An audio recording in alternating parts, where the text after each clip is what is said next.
We guard presents Bihar की बात, को पावर्ड बाय सेंसोडाइन एंड विमल।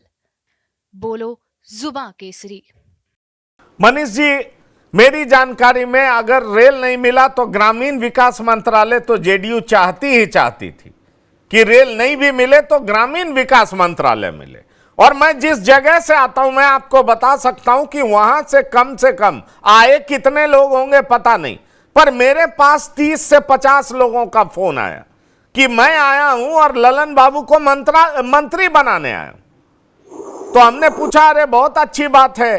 फिर जब हमने उनको लौटते हुए देखा, कईयों से बात हुई और उनका पोस्ट देखा, तो कोई भी उनके साथ फोटो खिंचाते हुए नहीं दिख रहा। और यह अपने आप में एक बहुत बड़ा मैसेज है कि आए थे बड़ा उत्सुकता से, आए थे बहुत खुश होकर कि रेल की सीटी बजाते हुए जाएंगे। कईयों ने अपने पोस्ट में लिखा भी था कि इस बार बिहार से ही रेल करेगा छू छू छू छू छू। पर जब जाने लगे तो समझ में आ रहा है कि धू धू धू धू धू ये स्थिति बनती हुई नजर आई। ना कोई फोटो नजर आ रहा है, ना कोई खुशी नजर आ रहा है, ना कोई उत्सव नजर आ रहा है। मैं आपको यह बात जरूर कह सकता हूं कि अगर रेल नहीं ग्रामीण विकास मंत्रालय भी मिला होता तो उनके समर्थक जोरदार तरीके से इसको सेलिब्रेट कर रहे होते। और मैं आपको यह बता सकता हूं कि मुंगेर में, खासतौर पर लखीसराय में, मोकामा में इस चीज को लेकर के खुशी नहीं है। लोग ये मान रहे हैं कि जो विभाग उनको मिलना चाहिए वो मिला नहीं है। और अंदर खाने कई जेडीयू नेता भी इसकी बात कर रहे हैं, इसकी चर्चा कर रहे हैं। पंकज जी, निश्चित तौर पर जो बिहार से 8 मंत्री बने मौजूदा केंद्रीय मंत्री परिषद में और उनको जिन विभागों को आवंटित किया गया प्रधानमंत्री के विशेषाधिकार के तहत, उसको लेकर के बिहार के लोगों में निराशा है। और केवल बिहार के लोगों में ही निराशा नहीं है, बल्कि बिहार के सभी राजनीतिक दलों के नेताओं के बीच भी उत्साह का अभाव है। भारतीय जनता पार्टी के भी जो मंत्री बने हैं और उन्हें जो विभाग मिले हैं उसको लेकर के वो बहुत खुश नहीं है। ये एक सच्चाई है, ये हमें स्वीकारना चाहिए। लेकिन इसमें 2 बातें आपको समझनी होंगी।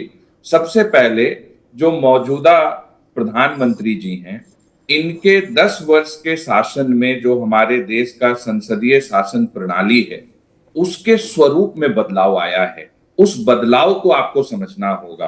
वो बदलाव में जो मिनिस्ट्रीज हैं वो मोर सेरिमोनियल हैं और लेस फंक्शनल है।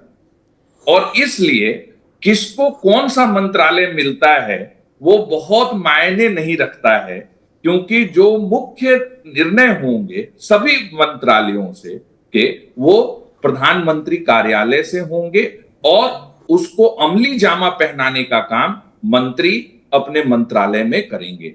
मंत्रियों को अपने मंत्रालय को अपने अनुसार चलाने की जो कामकाजी स्वायत्तता है वो कम है। और यह जो विशेष अवसर है, अगर हम 1-2 केंद्रीय मंत्रियों को छोड़ दें तो अन्य केंद्रीय मंत्रियों को उपलब्ध नहीं है। यह एक ऐसी सच्चाई है जिसे राजनीतिक विज्ञान के छात्र स्पष्ट तौर पर देख सकते हैं। तो जब मैं उस तरीके से देखता हूं मंत्रालयों का आवंटन, तब मुझे तो निराशा नहीं हो रही है। मुझे तो संतुष्टि का भाव है कि कम से कम 71 सदस्यीय केंद्रीय मंत्री परिषद में 8 बिहार को प्रतिनिधित्व मिला, जिसमें से 4 कैबिनेट स्तर के मंत्री हैं और 4 राज्य मंत्री हैं। तो नंबर 1 तो यह बात आपको समझनी होगी। नंबर 2, ये जो निराशा का भाव है उसका कारण क्या है? सरकार गठन के पूर्व उम्मीदें काफी बढ़ गई थी। लगा कि एक ऐसा राजनीतिक माहौल उभरा है जिसमें नीतीश किंग मेकर की भूमिका में है और चंद्रबाबू नायडू किंग मेकर की भूमिका में हैं।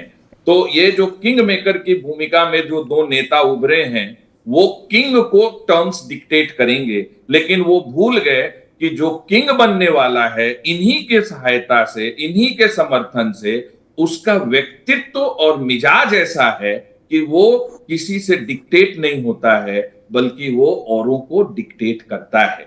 और उसका पहला संकेत मंत्री परिषद के गठन और विभागों के आवंटन से मिल गया।